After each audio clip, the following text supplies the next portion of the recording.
right, we just got breaking news that Brian Williams has been suspended for 6 months without pay from NBC News. Evie was stuck in traffic. We heard from her, but now that we have your face, what do you think about this?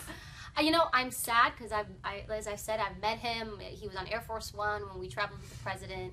But at the same time, like, you know, there's the issue of abuse of power. I know you guys were talking on the air and you were saying, you know what, don't be so hard of it on him, but he does have a responsibility, and the responsibility is to always tell the truth. Always, no matter where he is. He was not broadcasting the news. He was telling stories for late night television. When he might have had a producer going, "It's like, what else can you tell me?" Exactly. What else? Tell me something. How about why don't you tell it this way? I mean, it's late night television. I know, but you also still have to be a strong person of character and not let those individuals persuade you. I agreed with you even when I go on air. They're like, "Oh, can you just make it sound a little bit more?" Yeah. And it's hard because you want to give everybody what they want to hear. You want to awe people, but you still have to have that level of integrity. But this is the thing.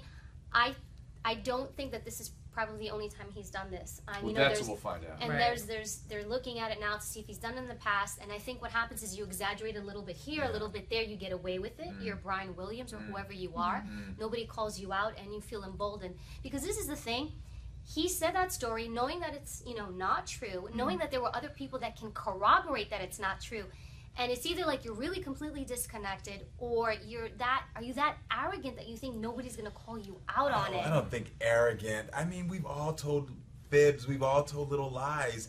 And like you said, Dr. Drew, I just don't, I mean, we've had producers, even producers on this show will say, "Hey, how's you feeling about this?" And so it's not me telling a lie, but you do go, you know, for the showmanship of it.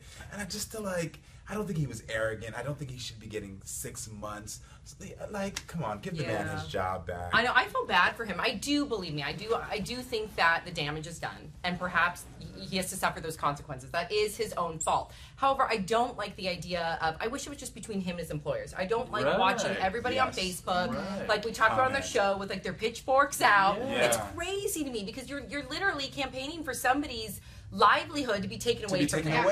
You know, you feel a little moment of gratitude. Exactly. Right. The damage is done. So he's going to have to suffer that. As a society, I think sometimes we're very vicious. We love to see that fall from grace, and as soon as that person falls, we're all quick to jump on and be like, human "See?" sacrifice, guys. Human sacrifice is alive and well in our instincts, and this is acting that out live and in person in social media. It's given us the.